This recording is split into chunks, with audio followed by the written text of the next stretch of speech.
Okay, welcome along to another episode of A Slice of Golf. And in the world of A Slice of Golf, it's been quite an eventful week. As you can probably tell, it's just me and Mr. Wright this week. Big week for Tim. We believe he has found a property, so he is dealing with that at the moment. Pretty big news. By dealing with that, obviously what we mean is he's busy Googling the nearest golf courses to his new house and trying to find which is the quickest one to get to. Sure. Which is obviously the biggest selling point for any house. Mr. Wright, how have you been, mate? What's been going on this week? Yeah, I've been good. There was no golf for me this weekend, which was unfortunate. And by the way, I should throw in, we're recording this at a very, very different time of day. So if you happen to hear like a baby screaming in the background, that's my baby. So apologies for ahead of time if you hear that. But yeah, so this week, what have we been up to? So we've had the challenge from Tim, so I'm excited to dive into that later, talking about the old clubs that we found.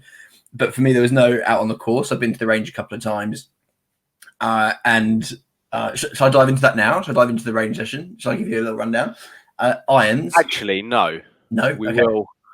We'll come back to it in terms of the overall club testing, because then I can give everyone Tim's numbers and how we all kind of match up against each other and the intricacies of different tech and stuff. But external to the testing. External to the testing, watching golf has been an excitement for me. So that's about it, really. Yeah, watching and practicing is the rundown for me for the week. So slightly uneventful in your sense. Eventful for Tim, because he's been here, there, and everywhere. Been out testing, obviously property hunting, and then me and Tim were, as you all know, if you tuned in last week, me and Tim were due to be out on the golf course in Ilford, and then at 9:30 on Saturday night, we received a text message to say one of our friends was. We'll go with sick. Positively sick. Positively sick. Which are a big spanner in the works with Sunday's round. Needless to say, utter devastation. So instead, I thought, right, well, I'll go to the gym. I'll train on Sunday. And when I was halfway through my gym session, I was like, I'm starting to feel a bit ropey as well. And this friend who was positively sick, I had seen during the week. So instead of playing golf on the Sunday, because one of our friends being sick, I am now on quarantine or self-isolation for 2 weeks because I'm also positively sick, which is why we're recording this podcast a little bit later than normal as well. The first few days this week, my voice sounded like a buzzsaw. So these next couple of weeks, I'm going to have very little to do other than smash about 300 putts a day, which is going to be fun. But before all that happened, before all that kicked off and I got locked down in my house, I did make it to the range. Well, one range session. Did get the testing done, which, It was interesting. It was good fun, to be fair. And the old club came out surprisingly well. But yeah, unfortunately, no round of golf and no rounds of golf before Christmas, which does that you'll be okay for the New Year's Eve. I will be. Yeah, I'll be fine. But pre-Christmas, nothing. Isolation finishes midnight, 23rd, 24th. So, providing no symptoms. Wait, hold on. London's just going to tier 3. So, can you guys still come out and play golf, or no? Are you like locked in London? Can't come out and play golf anyway. Who really knows what any of the tiers mean? I don't know. Or maybe it's you're allowed out to play golf, but you can't go inside. I can't remember. Anyway. Yeah, so basically no golf for you before Christmas. So your next round might be the New Year's Eve major. No, in between Christmas and New Year, I've currently got, I think, 4 rounds booked in. So I'm trying to squeeze in as much golf as we can. Fine, you're making up. Okay.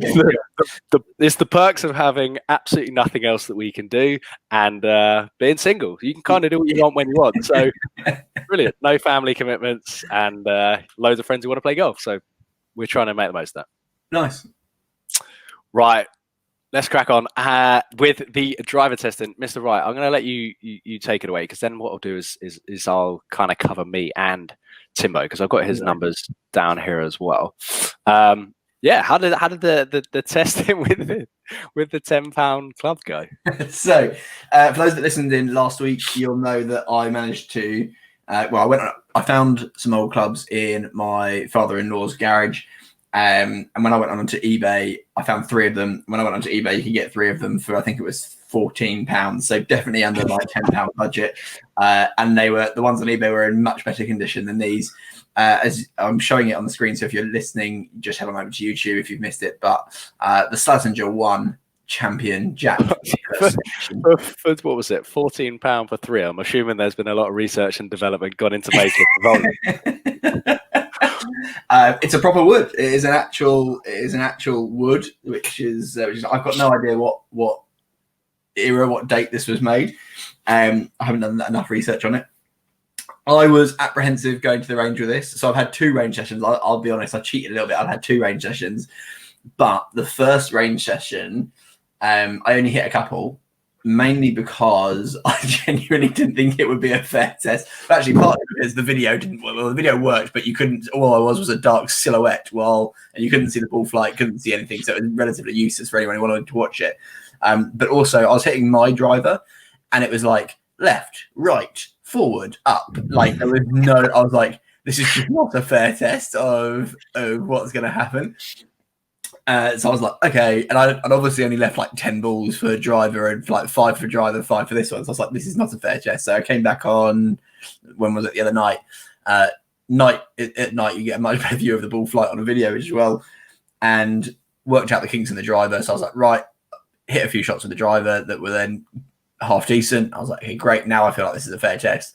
Pulled this club out, and I'm in love. Quite simply, I think this is the greatest club I've ever hit. The sound it makes is just unbelievable. The ball flight is delightful. What I'll add is, okay, so stats wise, bit tricky because clearly Top Golf was not tracking the stats quite accurately. I.e., when the ball goes in, when it went into the dark, like it just kind of, instead of carrying on a normal ball flight, it just kind of went straight down. So on the trace, so I was like, that's not how the ball flight works, but sure. But generally, even the session before, I'd say this was probably at least 20 yards shorter, minimum, normally 30 on carry, not even like full rollout, like carry. But the good shots felt as good as I imagined them will. It was the bad shots that really made a difference. Bad shots in terms of the slice of the hooks, or not necessarily slice, more like bonkers ball flight. Like it would go, instead of 210, it would go like 180, and it would stop really short, and the ball flight would be like, I'd never seen the ball do such weird kind of movements in the air. So when I hit it poorly, I really noticed the difference. And when hitting it well, it was just 20, 30 yards shorter, if that makes sense. So took me a couple of seconds to work out which tee I should be using, because obviously you can't use the big giant tee. This thing's tiny. The smallest tee didn't work, so I should go and root around for a middle tee. But yeah, generally, I absolutely it's definitely going to be used as our punishment, as our forfeit club, because it's excellent, mate. I love it. How did it rate in terms of accuracy in comparison to your current? Yeah, dispersion. To be honest with you, it's probably more in play than my current drive, if I'm honest. But mainly because it was like going 30 yards shorter. So did you notice that you were putting more tentative swings on it based on kind of what you hear the pros say all the time, that drivers are so easy to hit nowadays that you can just kind of swing hard at them? No, if anything, I was probably trying to hit this when I realised that this wouldn't break. That was the bits missing off it already. So my genuine fear was that it would shatter. So I hit a few relatively tentatively, but then after that, I was just gunning for it, trying to see what I could get out of it. And I think distance-wise, the only dispersion I don't think was actually that too much different. Again, on the bad shots, different for sure, but on the good shots, I don't think dispersion was too much different. I think it was more just I was 200 instead of 230, 240. So, and if you've hit a slice or you've hit a hook with you're 40 yards further offline with the big driver compared to this one. So Yeah. like starting line was always very similar for sure. Okay. Nice. That was kind of and 100% I want this used in a challenge somewhere. Yeah. I mean, I kind of taking it into mine. I think I had similar levels of love for the old club, and in actual fact, so this is it here for those who are looking at it. Yours is beautiful. It's actually got screws on the front. Like yours must be older than mine. It's, I think I said last week, it dates back to about 78, 79, but it is still in great nick. It's still got the original grip on it, which when I set on the tee with driver, I was a bit worried about letting go. Like, yeah, I mean, I you know, my balance at the best of times isn't great because I try and smash the face off of everything when I got driver in my hand. So I was a little concerned because the driving range at Greenwich gets quite busy on a Saturday. I just wouldn't get my club back, but thankfully managed to keep hold of it and got some kind of good data. And then there was also I kind of got actually that wasn't the one that I bought. The one that I bought is a 2001 TaylorMade, the original R series. I love it. T30 T320 Ti, and like I said, it's like a noodle shaft. I mean, it's like an elastic band. So my fear going into it was that this thing was going to go absolutely all over the place, and it duly delivered very, very quickly. There was a lot of offline. The shot tracer was interesting to say the least. I managed to get, so I got 3 shots with my current gamer, which is a Ping G, which is an 8 degree, a 3 with a TaylorMade, which is a 9.5, and then the McGregor, which is my dad's old club from 78. The difference in terms of the average distance is 70 yards. So the flat carry with my current one was 243 average. The flat carry with the oldest one was 173. Wow. Which is huge. And then in between, so the TaylorMade, the 2001 TaylorMade that I actually bought, was 209. So even that's 34 behind my current driver. Now, admittedly, like I said, that's a super flexy shaft. So it was kind of going all over the place. And my missus. And wait, is that? Do we know the degree of the driver? Because you let us know last week that you're using like a 4-degree driver, like Bryson. Yeah. So I've got the launch numbers as well, which are quite interesting. So my current one, my Ping, which carries 243, the launch angle is 14 degrees. So with the TaylorMade, I was expecting absolute moonballs. But the launch angle on it actually came through at 14 degrees as well. So it was the exact same as my current driver. But that was on, that's a 9.5 degrees, so it's a degree and a half more. But I obviously teed down quite a lot just because the club head is so much smaller. But there were a lot of, my miss, if ever, it's a left to right. And it was going very, very right. I mean, we're talking caning into the driving range fence. So I think the carry is might be a little bit off. But then the launch, interestingly, I'm fully aware I'm sounding more and more nasally as I talk. I apologize. The old kind of one, launch angle was actually 6 degrees. So it was coming out very low. Wow. And it was going like an absolute bullet. Or it felt like it did anyway. And all in, kind of, I was judging them on kind of accuracy, like the distance. So on the range that we use, it gives you a distance offline, and the most accurate was actually the old timer. And I think it was just because the club head was so small, it felt like I had a hybrid in my hand. That I think just having that and having my hybrid is my go-to club. I know I can hit the fairway with it, so I don't know whether there was something. And yet you never use it off the tee. Always. Pulls out the driver. But interestingly, I know you were kind of a little bit shocked, kind of what I said kind of a second ago in regards to kind of distance and stuff like that. But it was noticeably different. So I went to the same driving range as you, the previous week, so a couple of weeks back, and I take quite a close look at my data to see where I'm at in terms of speed. Anyway, the difference between a top tracer and the tech that's used in North Greenwich is remarkably different. I don't know which speed gun is different, but it's thrown me off a little because my ball speeds are about 20 to 25 miles an hour lower, which is significant. And neither of them actually have a camera on the ball, so it's all just a calculation, right? So I know, well, I could geek out on this stuff. Like top tracer is cameras, in range. What they have at Greenwich is radar. I would say that my guess would be that radar would be more accurate, but I don't know. Like that, like I don't know enough about the tech, but it's just one of those, and you don't know what to read into any of the data. Yeah, kind of fun. It doesn't matter at all. But basing it on my on course stats, as you can imagine, if I were to try and take my stats from the range session onto the course, it would become an absolute logistical nightmare, because I'm now like, well, I've got two completely different sets of numbers. Despite were the distances different as well? Yeah. Admittedly, obviously, the Pine Ridge, the one that's got the top tracer, it's slightly downhill on the range, so accept that, and you're always going to get a few yards further on. But all numbers other than the launch and the accuracy were different. So that as well. I found quite interesting because I didn't realise that it would be kind of such a difference. Anyway, moving on to Tim. So Tim, I believe, plays with a TaylorMade RBZ. He does. Cool.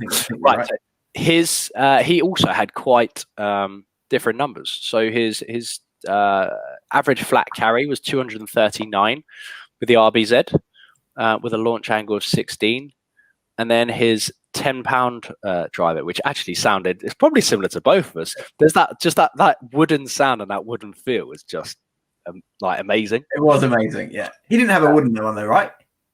Oh, I thought you did. Oh no, he didn't. What am I talking about? I'm chatting. No, shite. His actually sounded like a. No, this sounds ridiculous now that I'm saying it, because I refuse to say fairway metal. His fairway metal. Yeah, fairway metal. I don't care if the material has changed. It's never called a fairway metal. It's a wood. It's just called a wood. Just like a wedge is a wedge. A driver is a driver. It's a fairway wood. The fairway metal. So a slight own goal from me there. So his current gamer, 239 flat carry, and then the old one that he's got, which is metal, it's not wood, was 216 with a launch angle of 30. Big difference there. Ball speed was very, very similar. Yeah, right? It's only, I think it was 6 miles an hour down, which shouldn't equate to such a big difference in terms of distance. So I think it shows, I think all of us have highlighted the benefit of technology and using in modern day clubs. Don't quote me on it, but I remember reading an article that did suggest that it was every 5 years, 6 years, that the tech improves enough that you should reinvest in a new driver. Oh, right. Interesting. So I think that was from Golf WRX. But I did read that a while ago. So, and also, I just want to say we're talking about this. We did film the swings. Both Ben and I have definitely shared it on socials already. Tim, I'm not so sure about, but what I'll do is I'll get the clips from Ben and Tim, and I'll put them at the end of the video. Obviously, it would make for terrible listening on a podcast if we viewed them now. It makes for terrible viewing as well. No, excellent viewing. We like the bad shots are great. We love the bad shots. So if you want to watch and see how we get on, go on to the YouTube video and skip towards the end. I'll put a link in the description, and go and watch the shots, because I think you'll enjoy them. There are some good ones, and there's also some absolute dross in there as well. It was quite fun to do, and think how cheap it was to do it. Literally cost less than what it would cost a typical range session. So for me, it was good fun. It was a great idea from Tim, and it also quite interesting because you hear all the time about people kicking up about modern day technology and how it's influencing the game and impacting the game and all that shit. But I think we've all got numbers which suggest, well, actually it has made quite a big difference. It's positive change to the game. But also for me, I think Tim mentioned, I remember him specifically mentioning it on a podcast probably a month or so back, that Nicholas back in, I think, the 70s or the 80s ripped a driver with one of those wooden things over 300 one of the wooden yards. ones. And I'm struggling to pip 200 with it. Yeah. Like, yeah. What? Yeah, I think you're right. Again, similar sort of situation to the current day and age. They were probably playing on much nicer, firmer fairways than what we're playing on here in rainy England. But I think he still shows that the top level golfers were always hitting bombs compared to us amateurs. So and would still hit bombs compared to us. Like taking that wood. I think the biggest thing for me with technology is helping us as amateur golfers as well.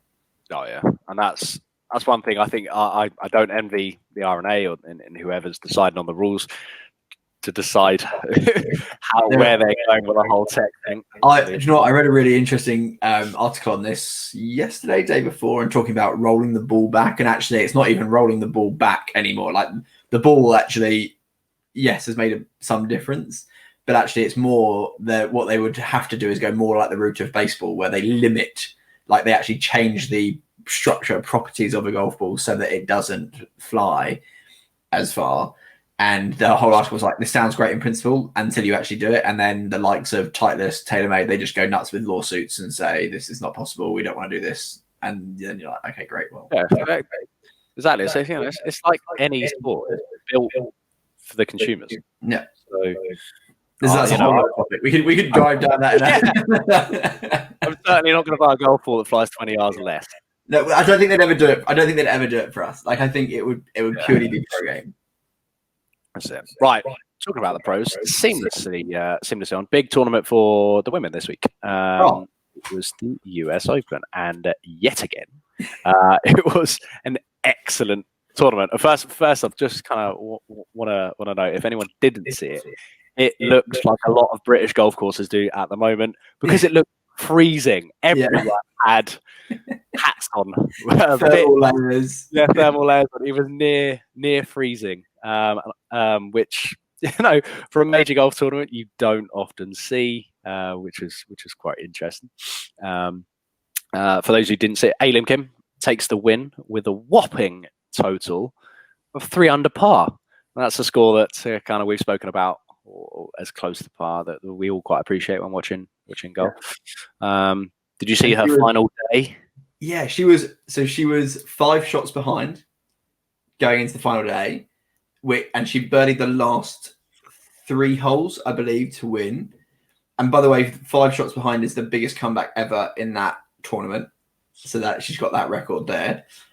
But yeah, like I love that. I just think it's the low scoring. The low scoring, is that right? Or the not as low scoring, the fact that it was 3 under wins it, for me is great. I love that. Yeah, I kind of had a look. Her final round, her winning round was 4 under par, which equaled the best round for the week as well. So not only on the final day is it absolutely clutch to go birdie to finish the tournament, but it was to equal the best round of the week, and it was to go on and win. So she won by 1 shot. And how's this for a fact? It was her first ever tournament on US soil. It's the first time ever in the States. And again, continues the trend of having a first-time major winner. Again, we spoke about it the last time a few women majors were on. I can't remember the number, what it is now, but it's been a significant number of kind of consecutive first-time winners. Yeah. Other sad news, kind of have to point a note on it because, devastating at any time. But during the kind of a major, particularly when she was in contention and still finished out strong. She did finish in a tie for second. Amy, I don't know whether you saw it, but Amy Olsen's father-in-law passed away on the Saturday night. Oh, I did not see that, no. Yeah, so her husband was with her, had to fly on the Saturday night to go be with his family.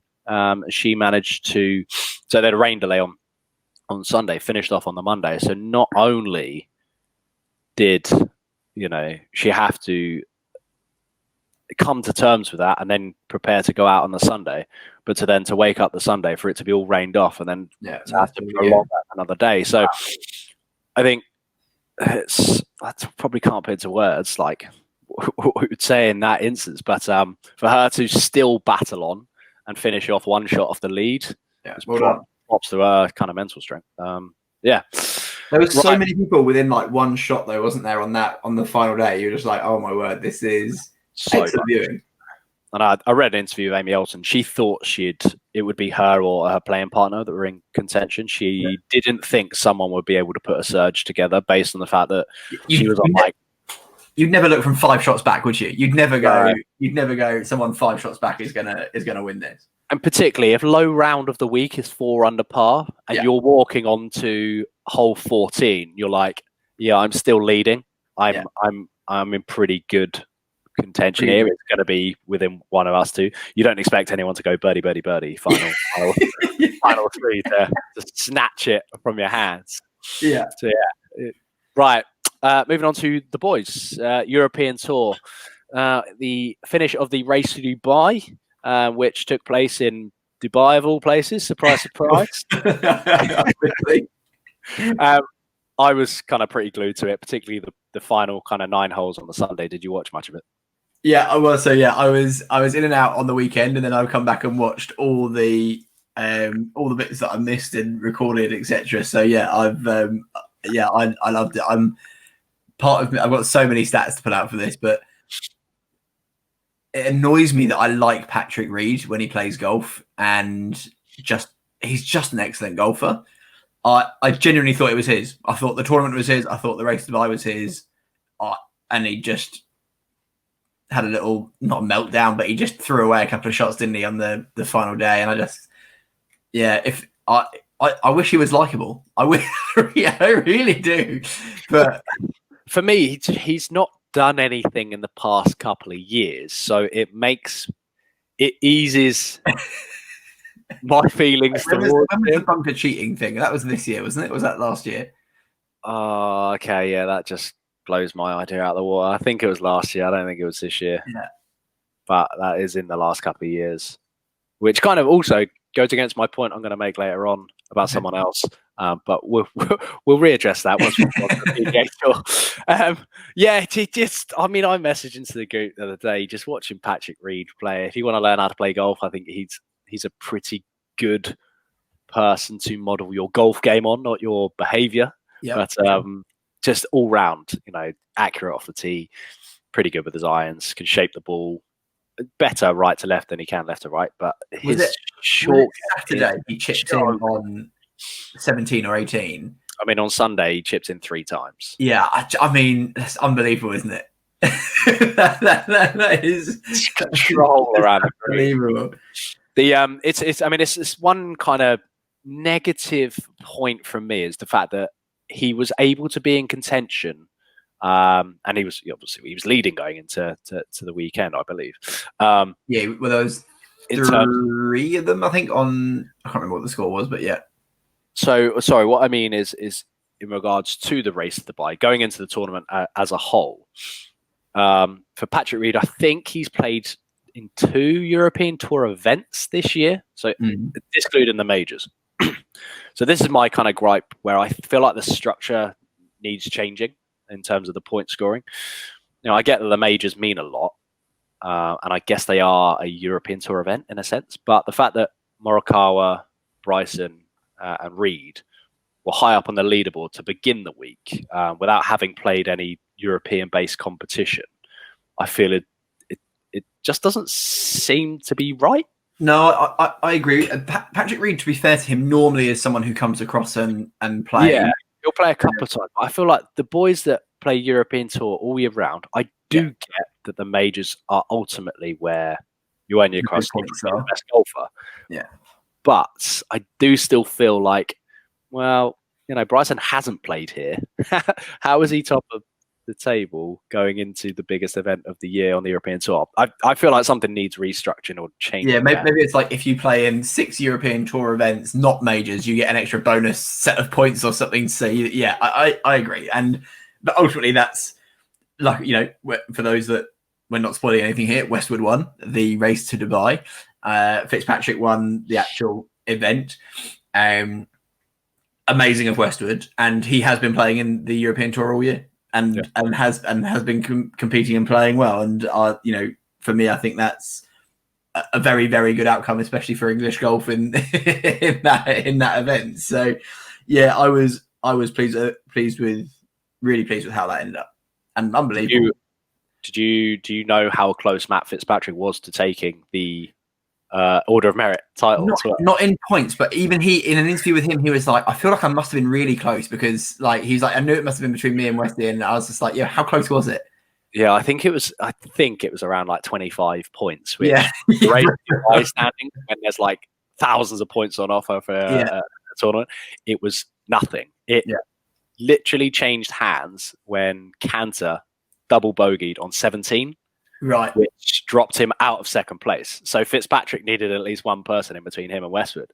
Right. But because Westwood finished second in the tournament, it meant that he accumulated more points than Fitzpatrick, which, I mean, you're never going to be devastated at winning $3 million or whatever Fitzpatrick did for winning that tournament. But it was that close. Like one player's bad shot came between him and taking the year long. And Fitzpatrick, he's won once this year, aside from this, obviously, I think.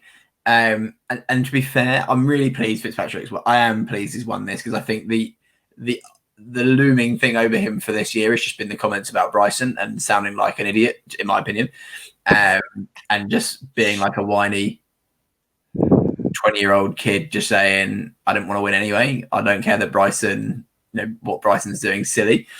So I'm actually really pleased that he's actually come out and put a game, because he hasn't been playing that amazing. Like so I'm pleased. Yeah, I'm pleased he's put a game together and won that. I think that's really, really good. I got some stats on Westwood. Say again. Go on. I got some stats on Westwood. Go. You ready for this? Yeah. So he's now won in 4 decades. Right. He was the oldest race to Dubai winner. That makes him the oldest race to Dubai winner, but he's won in 4 decades.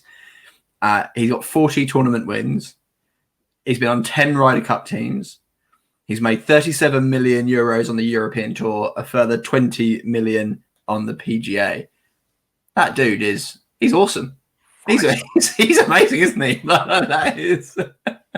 And I think when you watch him play and you see clips of him of old, his game hasn't changed a whole lot. He's not slowing down. He's not lost any distance off a tee. And for someone who's played through 4 decades, or played in 4 decades, you would expect to see substantial changes over that time. But his game is kind of same as where it is at. And you'd say on recent form, if he continues that on into the new year, he'd shoe in to play in the Ryder Cup and not just be a vice captain. Who else? Is there anyone else that took your attention over the weekend? I've got one player that just I'm still in love with. Is it by any chance Victor Hovland? It absolutely is. yeah. I did not know you were going to say that, but I had a sneaky feeling that it was coming to it. I'll let you go on. You can have your little 5 minutes on Victor. No, wait, how good was he? He was excellent. Like, again, he'd won the week before in Mexico. Funny, when I saw him on one of the post-round interviews, he had like big bags under his eyes. I was like, that dude is tired. that dude is clearly knackered.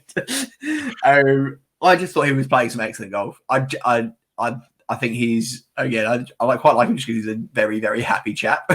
But he was putting together some excellent golf. I absolutely loved it. Him, stat for you, him, Morikawa, Wolf, turned pro June last year. All 3 of them are in the top 15 now. How nuts is that? Yeah. I like that. And you listen to the post-round interview with Victor Hovland, and he was like, they asked him the question of, did you expect to be top 15? He was like, no. He's like, I knew I was capable of it. I know I've got the game. He's like, but I felt like it was probably a few years out. He said, I've got a lot of weaknesses that I need to work on. He's like, I've still got a lot of weaknesses that I need to work on. I'm like, shit. Like, you're very, very like level head on his shoulders, being like, yeah, you know what? I've still got some stuff that I need to work on. And he's 15th, 14th in the world right now. I'm like, I'm so happy he's European. yeah. It's just a shame the other 2 are American. Kind of counteracts that a little bit for the Ryder Cup. It just imagine what you were doing at uni, and then imagine 18 months after that being in the top 15 in the world.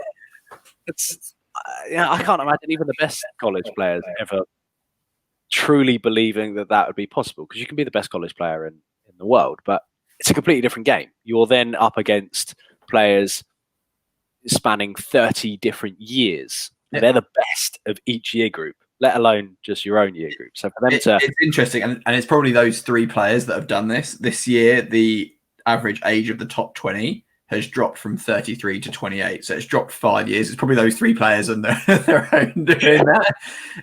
But I think that's quite an interesting, for me, that was quite an interesting stat. I was going, okay, like, so the younger players are coming through and actually getting into that top 20, which is good. Yeah, no, for sure. Kind of one thing I kind of want to mention on Fitzpatrick, going back to Matty Fitzpatrick, how good was his putting? Oh, is that part of his game that's been weak recently, or because something obviously has changed over the last couple of weeks? Because he missed the cut at one of the majors. He's finished 40 something in the lot. Like, I don't think he's been in the majors. He's not been there or thereabouts. Yeah. I don't know. He obviously he is very well known for how good a putter he is, widely regarded as one of the best. I know he's not been, clearly not too pleased, because he did change his putter recently, but just everything seems to go in this weekend, and still proves that you can hit it as far as you like, but ultimately it still comes down to putting that little ball in the hole. Yep. Right. Anything else? Race to Dubai. All done. Don't think so. I was just loving some of those stats. I was like, I've got to share these. Yeah. Oh, good. Right, PGA. Interesting tournament. Again, it's something that we've kind of spoken about recently. Probably not by chance. This has probably been in the diary for the PGA for a long time, but completely different format. So it was a team event, the QBE shootout. Oh, I've not watched this at all. So this is right. Tell me about it. Didn't watch it. Okay. Didn't watch any of it, but did do a little looking into it. I knew about the format, saw a bunch of social media clips, and I probably watched about 20 minutes of it. But it's a 3-day event. So day 1, it was team scramble. Day 2, it was modified alternate shot. And then day 3, it's a 4-ball. So then it's like... Is this just men's, right? Is this just a men's tournament? Yeah, just a men's. Yeah, okay. So then it's like combined score on it, and they go on to take the title. Now, Matt Kuchar and Harris English won it for a 3rd time. So they're clearly quite a formidable duo. And this time they actually won by a record gap to the second team of 9 strokes. Right. Total of 37 under par, which makes a bit of a mockery of the golf course. Wow. Yeah. Slightly good scoring from them. Taking home a winner's check of just short of 900k, which is quite low in terms of PGA Tour tournament.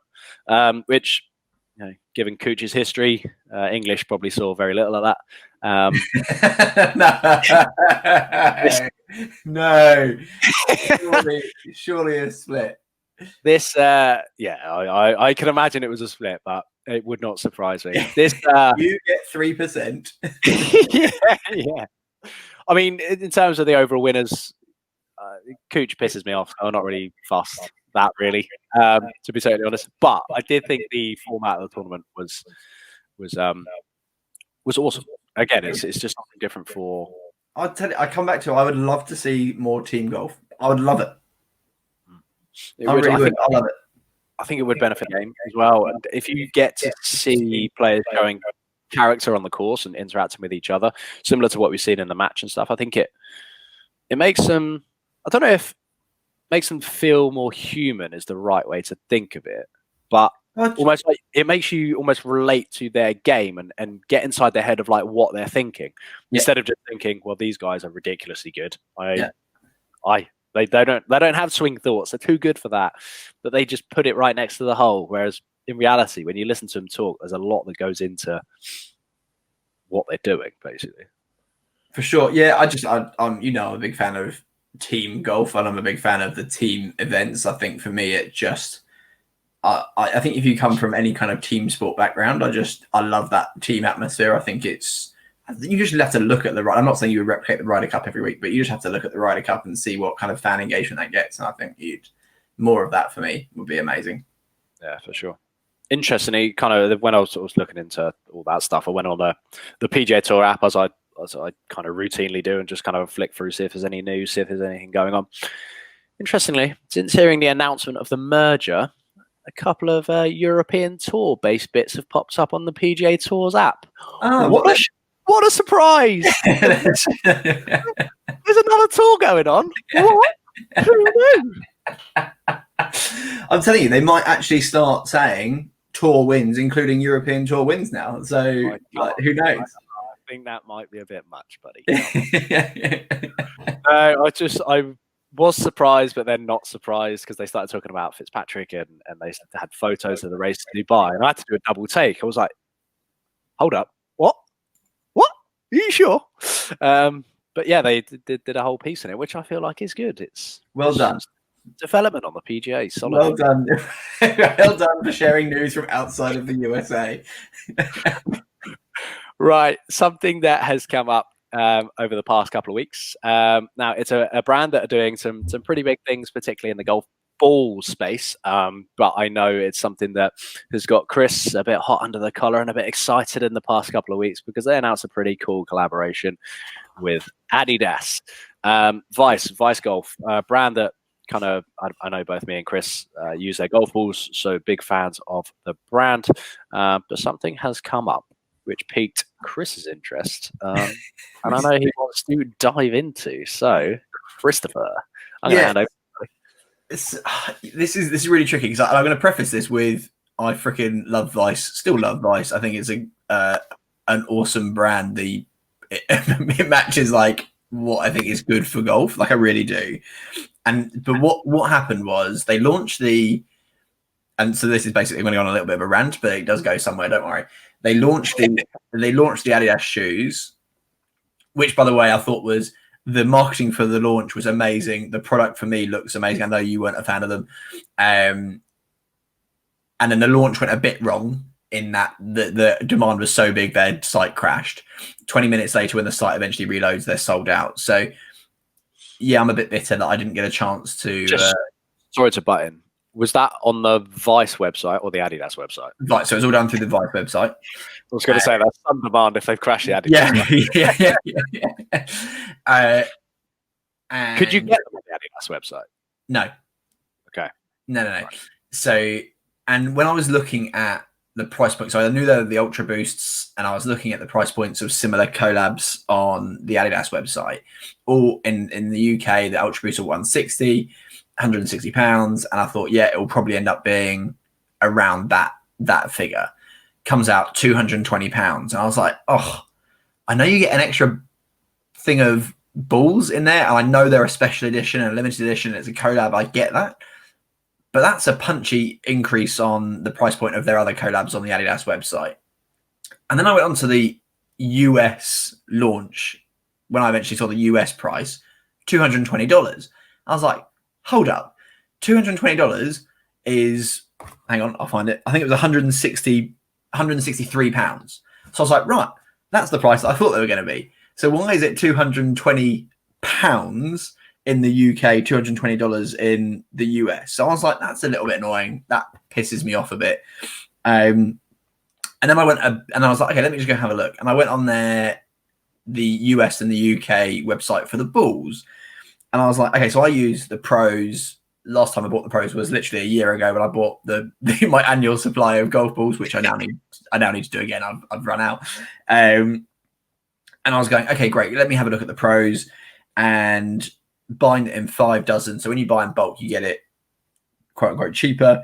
And you do get it cheaper, not quote unquote, but and if you buy one pack, if you buy 1 dozen, the Pros come out at 38 quid, which I'm immediately like, we're absolutely no cheaper than all the competitors apart from the Pro V1s. Pro V1s, 50 quid on their website, on the Titleist website. Who's paying 50 quid for a dozen balls? This is mental.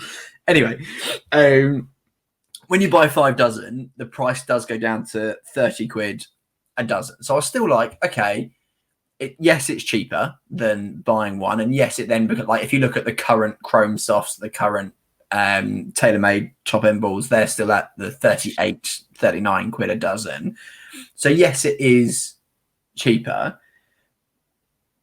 But this is sorry to interrupt. This is again, we had a brief chat about it the other day, and it surprised me. And I was just flicking through YouTube, and I needless to say, I've got a lot of spare time on my hands at the moment. So I was on kind of golf YouTube, and I routinely watch Peter Finch's video, and he was doing a ball test between the Vice Pro Plus, which is kind of what I play, which is Vice's top range over to the top range one. Yeah, he compared it to the TP5, the Pro V1, and the Chrome Soft. And he said if you're buying in 12, it's literally cheaper to get the Pro V1 or the Chrome Soft. This is based on Clubhouse Golf. Yeah, but I couldn't find the Pro V1 for cheaper, but I could find the others for there or thereabouts. He was like, I was like, but what? Vice are considered like cheaper, no? But yeah, and that for me was like Vice's marketing has been drummed into me for the last 3 years. How long I've seen their ads, which is premium golf ball half the price. Like I can literally I can see the ad, I can picture it, and I'm like, so right now actually that's not true, like just not true at all. And even when you go down to 5 dozen, which is the cheapest you can buy the ball, so 30 quid a dozen, I was still like, okay, yeah, I still don't think it's quite as cheap as they're like pitching it. And then I went onto the American website, and if you buy 5 dozen Vice Pros on the American website, it's $27 a dozen, which is £20.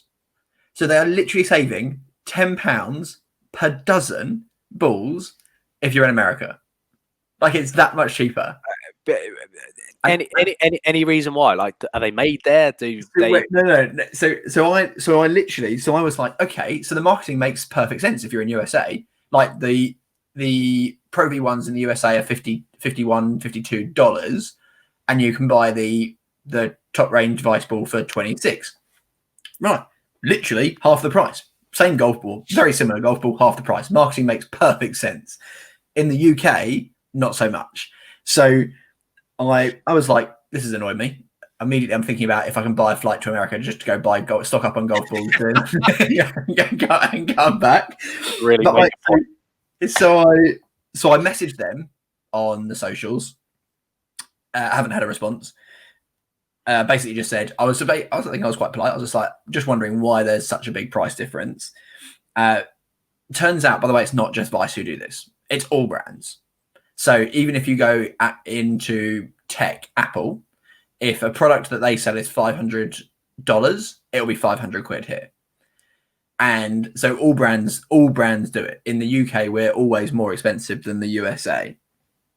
So I actually tweeted there's a company that do, I love this stuff. There's a company that do like consulting for pricing for companies. So if you're about to launch a product, like we're talking like big companies, we're not talking, our level or whatever, but they do a lot on pricing, whether, how way you should pitch your product, what the price point, what's the most effective product. So I tweeted them, and within half an hour, the CEO of the company responded, and he shared some research with me, but his name's Patrick Campbell, the company's Profit Well.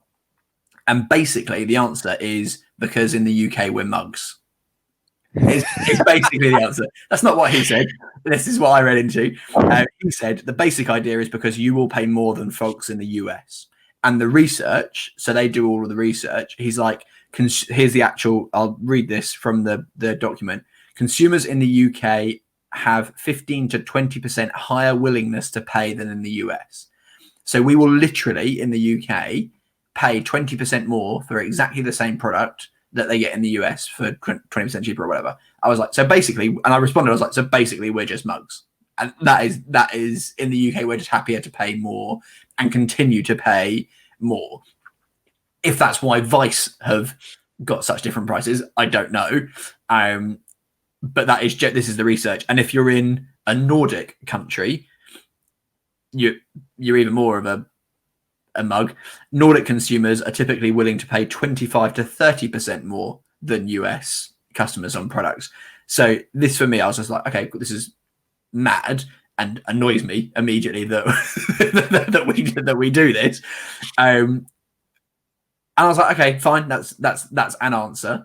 I'd love for Vice to actually come back with I'd love it for it to be, oh, there's an extra tax, or we, as you said, we manufacture in USA. They don't. I'm pretty sure they manufacture in Taiwan. Like I'm like 98% sure that's where they manufacture. So I don't think it's that. I think it is literally the pricing. They've decided to price it differently. At which point I went, okay, if they're going to price it higher in the UK, they cannot show the ads that say premium golf ball half the price. Right? Well, also, sorry to interrupt, particularly with the Pro V1, Callaway, Chromesoft, the TB5 and that. Are they comparable prices between the UK and the States? Like so it's the same. Similar price point. Yeah. So Titleist do the same. So the Titleist Pro V1 off their website was £49. It's $51. So so the numerical figure is largely the same, but Vice are even further different, right? Yeah. So Vice, if you're in the USA, Vice is your loving life. I can totally understand why Vice is even like as popular as it is in the USA from a price point. Because this doesn't make any sense. If they were to do a comparable, like, right, it's $49, so it's £49. That I would understand. But why they, like every other brand does, why have they gone to the extreme of saying, no, in the US you can go way cheaper, but then the UK we're actually just going to make it the price of most other golf balls? Yeah, I think so. I think if it was, so it comes out as £30 per dozen, and in the USA it's 26. So we're talking for, if you're talking at that, the straight thing, it would be nice if it came out at 26. Honestly, at 26, I'd be like, oh, really good deal for that, for those golf balls. Yeah. But I think it's just obviously the exchange rate, etc., takes it down to what would be essentially £20 per dozen, which I'm just looking at going, that's nuts. That's nuts. And like, at £20 per dozen, I'd buy those balls. I mean, more than I do now, but certainly wouldn't be spending 5 to 10 minutes that we currently do looking for a golf ball that we blitzed into the trees. Correct. Yeah. So, and it's just interesting. So I just thought, well, they can't, because it's not half the price, right? In the UK, it's like, in the US it is. In the UK, it's not. So I was like, okay, so they can't really say that. So I went onto their Facebook page and dove into their marketing, into all their ads. In the USA, those ads still exist. Premium golf ball, half the price. Stop. What was it? I wrote them down. Don't let the low price fool you. Stop overpaying for premium golf balls. Stop overpaying for premium golf equipment. Those ads are all still live in the USA. In the UK, we don't have it. So those ads have actually stopped in the UK. They don't talk about that. So the UK ads are much more. They don't mention price. They don't mention price point. They don't mention being half the price. So because I did think that last time I ordered. So I ordered probably similar to you. So for those who don't know, when you order advice, the more you order, kind of the less per ball you pay. Yeah. So I ordered, like 100 balls or something stupid. Obviously, the fun part of that is trying to find a place in your house to store. You live in a flat in London, but yeah, what the hell was I going to say? No, it's gone. It's gone. It's fine. So in essence, I was like, okay, because I was like, okay, well then they've got to stop showing the ads that basically say premium golf ball half the price, and they have. Like I went in and had a look at the Facebook ads, and in the UK they've stopped showing those ads. Right, got it. It's come back. Right, this sickness is messing with my head. Brain fog. Yeah, massively. What I was going to say is I thought when I was ordering them, I was like, I swear to God, when the last time I placed this order, it wasn't as expensive as this. Yeah, I didn't know whether I'd had it in my head or not. Is there a point where it actually did change and they did change their prices? Yeah, I don't know. It's always, sorry to interrupt again. It seems it's probably always the goal of a company to start off as like, right, we'll do something different. We'll start at a low price point. Then once we've got the popularity, we've got the traction, we've got the tribe of like loyal buyers, they then just kind of gradually tier it up until they're at the same price as every other premium product. But is there a specific point where it changed? Yeah, well, okay. So to carry on from that, they are a business. They're not a charity. They're not providing us golf balls for free. Like I totally understand they're a business. Their goal is to make money for their shareholders. Like their goal is to be profitable and make money. So I have no issue with a business making money. That's absolutely fine. And in fact encouraged, so that they'll be around for future years to come. I guess what, and it doesn't annoy me. They are in my opinion, a fantastic golf ball. I love the brand. I actually don't mind that they're a comparable price point. It annoyed me that their marketing was saying their half price golf ball when they're not a half-price golf ball, if that makes sense. So they're a direct-to-consumer brand. That's where lots of the brands are going. Even Titleist right now are doing a big push to sell online, not through retailers. So I just think they were ahead of the curve in direct-to-consumer, but they still make up a very, very, very small percentage of ball sales. Like they're not a big brand on. They're not competing with the Titleist so yet. But I think to answer your question of when did the price point change, I agree with you. Last year I bought 5 dozen or whatever it was to last me through the year.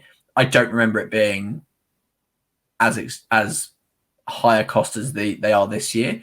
So I can only imagine it's been with the launch of their new ball, which, to be fair, sounds like they have put more into the research, more into the development of the new balls. So, and they do seem to be comparatively, even in independent testing, better than the Titleist, the TaylorMade. So, yeah, like I don't actually mind them charging more. I was more of you're pitching this as a half price golf ball, but it's really not. And actually, in the UK, they're not doing that, and that's what I dove into. But they are charging us more than in the US, and that's because apparently us in the UK are just mugs and willing to pay more. So, not according to Vice, that is not according to Vice. that is according to an independent company who do research on pricing.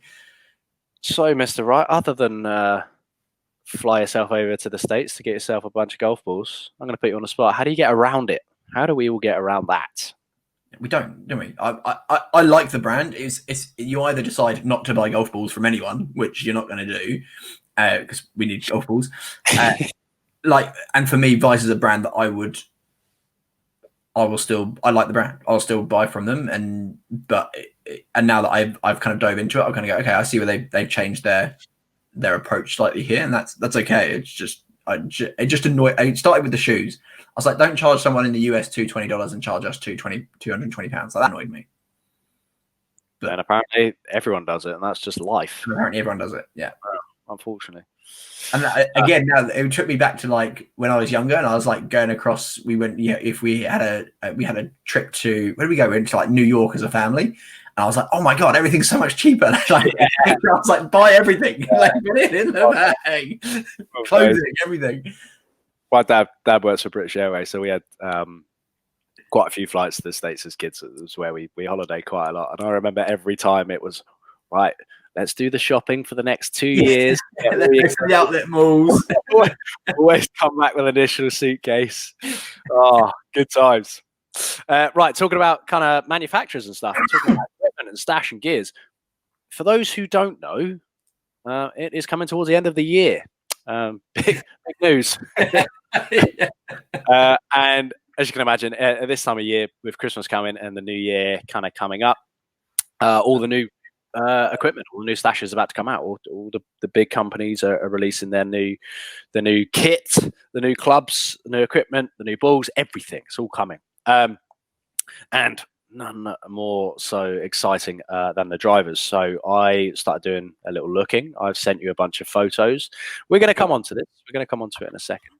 But first off, in terms of tour staffing news, I don't know whether you saw, but Tommy Fleetwood's just signed with TaylorMade. Okay. He has been an unstaffed player for as long as I can remember, because he was using, I remember him getting all upset that Nike had completely discontinued the irons, and he couldn't find his woodsy irons that he'd been using since he was a kid. So I knew at the time he jumped around a few, and I think he settled with the Tiger Woods TaylorMade blade irons because it was so similar to the old Nike one, which obviously makes sense considering he was using the Nike TaylorMade, the Nike Tiger irons. But yes, I mean, he must be put on a good contract to convince him into it.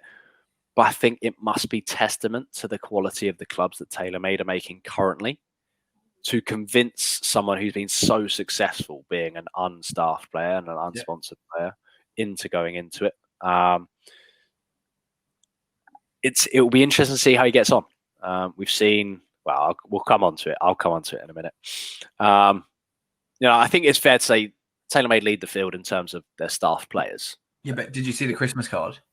Well, this is what I was going to say. This is what I was coming on to. You think of their staff players. You've got DJ, Tiger, Rory, Rahm, Wolf, McIlroy, Day, and now Tommy Fleetwood. Yes, I did list those out. But the Christmas photo, did you see that there were 2 players that were missing? 2 players missing. And who were those players? Day and Ron. So I saw that. I saw an article on it. I went and had a little look. There is reports that Jon Rahm's being currently tempted away with a big money offer elsewhere. Now I don't know what he signed, but I would say approach with caution, Mr. Rahm, given the recent history of players who have been the world number 1 and received a big money offer from another staffing company. Justin Rose. Yeah. Having your head turned for a little extra cash in the short term may not necessarily be a good idea. I actually haven't seen the Callaway chat, but I mean, we don't know the ins and outs of what goes on with the brands. Like, we don't know the discussions with TaylorMade. We don't know the discussions with the other brands that he's having. So it's very difficult for us to even imagine what's happening. It's just for him to have played so well. I understand, these players are, again, ultimately they are a business, but I can't imagine the money being offered to him for a player of his career trajectory. Yeah. Teeth in. I can't imagine the Callaway money, if it's Callaway, to be as life-changing as what his career earnings could potentially be if he would continue on in a similar vein. We'll find out, won't we? Yeah, I suppose we will. I can only imagine he is getting an eye-watering amount of cash to leave, because I saw a statement that basically said he's played TaylorMade's all throughout college, so it seems quite a big time to go and switch, get world number 1, and be like, nah, I'm out. Unless literally he tested them and was like, I'm even better with these clubs. That's that is, there could literally be that, and he's like, I actually think I could be better with these clubs. Oh, could you imagine? Yikes! Like that's something that could be coming into play.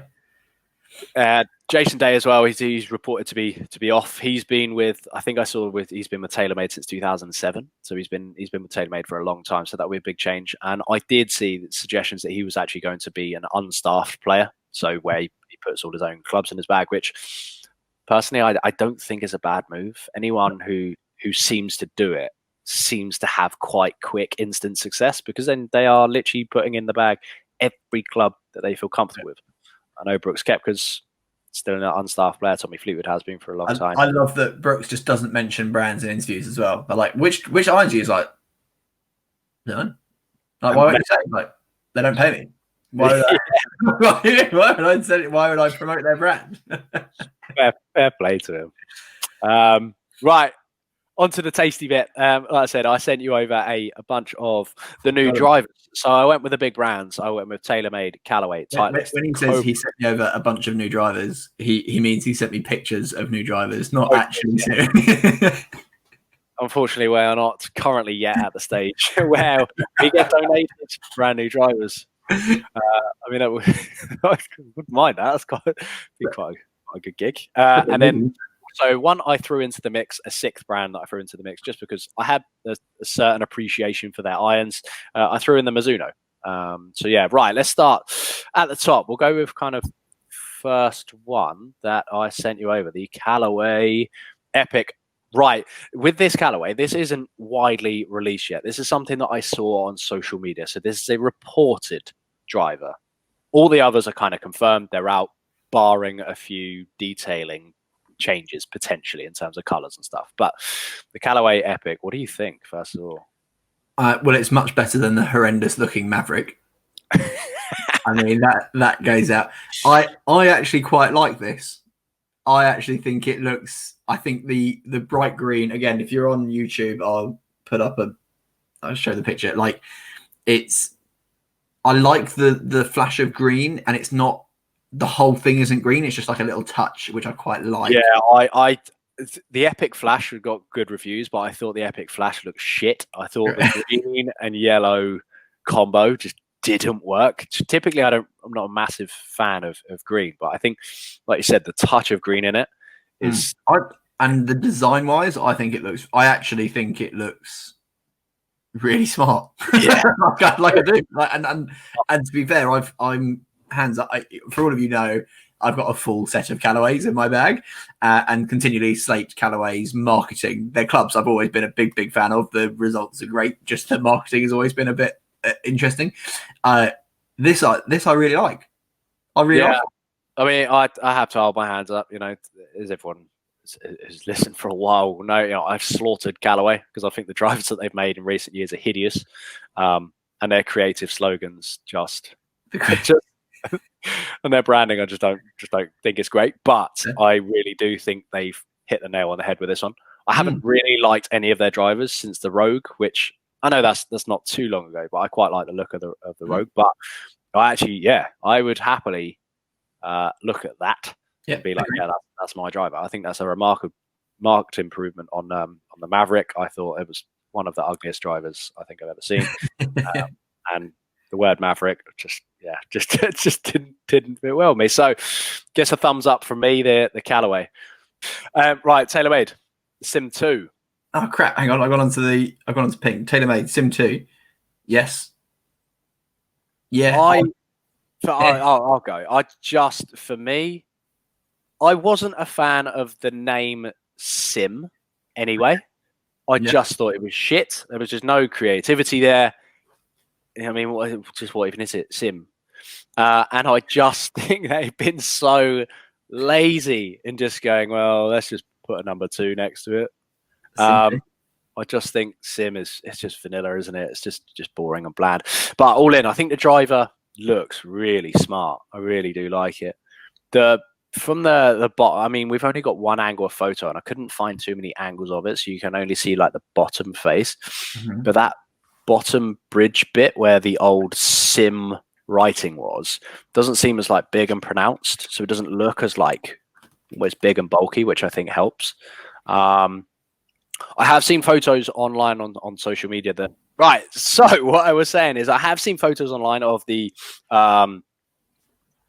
Sim 2 where it's got like some blue detailing in it, which I think would be really nice and really smart. I think it would add something to it. But I think all in, TaylorMade it again. It's probably going to perform really well. I know a lot of unstaffed players have used the Sim this year because of the performance. So I wouldn't be surprised if other players went there. And I think it's probably going to end up being one of the prettier drivers that sits in your golf pro shop, which people are naturally going to gravitate to and go and pick up and start having a waggle around with in the shop. What do you think? Yeah, it's okay. For me, it would go into the it's as you said, it's not that much different from Sim 1. So yeah, it's nice. I actually think there's a nicer one on the list that you've sent through. I actually think there are a couple that are nicer. Yeah. All in. I would have the Callaway over the new TaylorMade based on looks, I have to admit, which is a big statement. I do know. Yeah. Right. One that I'm going to move on to. Actually, you thought I was going there last time, so we'll go there this time. What do you think of the Ping? Ping G425. Actually love it. I think it might be my favorite on the list that you sent through from a looks perspective. I actually hope they don't add any color or anything to it, because I think as it is it looks great. Yeah, genuinely, I think it looks great. I think it's. I currently play with a Ping, so I can only. I'm slightly biased with this because I absolutely love the performance of my Ping. It absolutely blew all the others out of the water when I went into to do all the testing. And I know in the past a lot of the unstaffed players. I know Patrick Reed, I know Brooks. They've used the Ping G400 before on the previous models. So yeah, I can only imagine the performance is going to be good. It looks clean. It looks crisp. I don't think it's as nice as the Callaway again. And there is one more driver which I actually think is prettier than the Ping, but the Ping for me goes ahead of the Sim. Yeah, I do think the G425. I think it's quite a nice driver. I'm intrigued out of this last three that you sent me. Which one do you think is going above the Ping? Okay, well, let's go there straight away. The one that is going above the ping for me is the Titleist TSI 3. I Really? think, yes. So Titleist again are bringing out 2 new drivers. So the 2 and the 3 is TSIs this time instead of the TS2 and 3. I really like the TS3. I think just because, as with all things Titleist, I think they look classy. I think they look clean. They look crisp. There's not too much going on, but there is a little bit going on creativity-wise, which I'm like, I do like that. It does look good. From address, like from the top down, I do quite like the Titleist drivers. They do look clean. They do look crisp. I've never played one. I've never actually hit one, so I've got no idea performance-wise. But going by looks, the TSI 3 is I think is actually my favourite. Okay. So it'd be interesting to see what pros whack it in the bag, and what everyone else thinks of it as well. Because I do think it looks quite pretty. TSI 2 not quite as good for me, but yeah, I do quite like the Titleist. Fair. What do you think? Yeah. It's for me. It's again, it comes into that. Yeah, it's nice, but it's not world beating in terms of look for me. Yeah. I just think, like with Titleist, for me, they don't make any glaring errors. No, they don't, but they would, and they never push the boat out so far to risk making a glaring error. Yeah, and I think there's a couple in here. For me, the sim, I just think change the name. Come on, sucks. So are you more of just like have a letter and a number then, like the ping, the G's number? Like, do you just think that sounds better? Yeah. I just think trying to get creative with stupid names and trying to name your technology jailbreak. I just think that is on him. Yeah, I know it is. Brilliant. Just tell me I'm going to hit the ball really far and straight, and that will do. That's enough. I don't need to know what. Yeah. Don't put a name to stupid technology, because I'm pretty sure it's called something different before they go, right, we need a catchy shit name for this. Agreed. Right. Next one. Talking about catchy mega shit names, because this is clear. What? This is so disappointing. One, I think visually, I think this is the worst driver that Cobra have produced in years. I would assume they're going to add more color to this. I hope this will change. Yeah. This was the one that I was really looking forward to seeing, because last year's Cobra drivers, I genuinely was like, give me one of those immediately. Like, I really enjoy it, really like the look of it. Thought it would look smart. I just thought it looked great. This, maybe, I don't know. It's just there is so much going on. And there's a lot going on. It's not pretty. And then you slap rad speed. You slap the word rad on it. Rad speed. Like, rad. I mean, come on, that's shit. Really, really poor, isn't it? Just outrageous. Yeah, it's too much going on. It looks like a brand that's trying too hard to make a statement. There's also like a bunch of different words on the bottom. I'm like, just clean it up, tidy it up. There's just no need for all of it. I agree. Yeah. And they might. We'll see. Yeah, they might. They may still. It's again, these are just kind of leaked photos and stuff that they've sent off to the RNA to check that they're conforming to the list, and then they'll get back and probably add some detail into them. Right, next on the list, okay, is the one that I threw in because of, like I said, I admire their irons. The Mizuno, the STX and the STZ. Sent you over that photo. What do you think of that? Not for me. No, it's not for me. I have to admit, like, I think they do brilliantly with their irons. I think they look beautiful. So that's why I had a look. And they just left me a bit deflated, really. There's just very little going on. So I'm like, the irons, you get me all hot and bothered. You get me excited. And this just looks like something that you'd see in the early 2000s. Yeah, maybe. Very, very little design kind of going on. So, yeah. Right, of those 6, which one are you gaming? If performance was identical between the lot, which one's the best? Which one's the prettiest? Assuming performance was identical, I would go Ping number 1, I'd go Callaway number 2, and I'd go probably the Sim number 3. Well, so actually, Sim actually doesn't make my top 3, to be fair. I would go the Titleist. I would go the Callaway Epic Max Driver. And then probably Ping would be number 3. Nice. Oh yeah, I recommend kind of listeners go and check them out. Some interesting equipment coming out. I'd kind of love to know everyone's thoughts on them because I know anytime we've spoken about the Callaway Maverick in the past, that's got some some discussion going. And what I'll try and do, these pictures you've sent me, I'll try and save them somewhere or post them somewhere so that people can see. If by the time you're listening to this, I'll have figured it out and I'll put it probably on Facebook or Instagram. Yeah, I'll do Instagram. Put it on. I'll go and create a post on Instagram. Right, brilliant, nice and assertive in your decision making there. Right. Right. Next week we're going to be back to a 3-ball, hopefully. No golf for me this weekend. No doing anything really because I can't. Not allowed to leave the house. What about you, Chris? What you got going on? 0. I've got driving range. I might actually see if I can get. Are we allowed? Do you know if we're allowed 2 people in one bay? Is that allowed yet, or is that still not allowed at the range? Oh mate, I don't know. I'm tempted to see if I can persuade your brother down to Pine Ridge for some like a match play comp on the Top Tracer, Pebble Beach or somewhere. You're just trying to capitalize because he's just had a lesson. He's firing pellets all over the place. Yeah, right. Some really good ones, but yeah.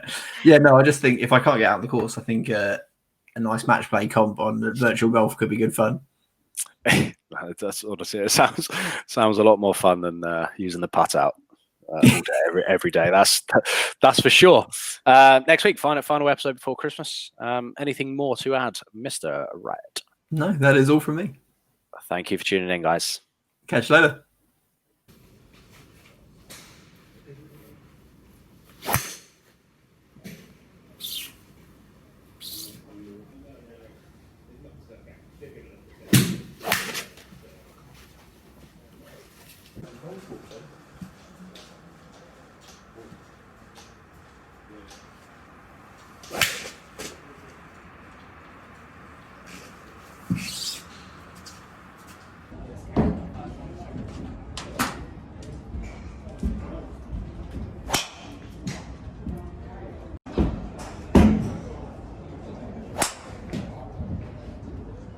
Out of the park. No control. That's my old man's driver, probably from 78, 79, vintage. Good face.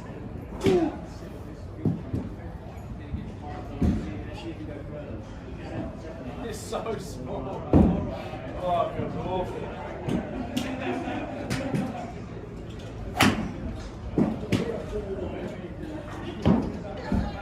That did not feel nice. Vibrate all the way up. Yeah.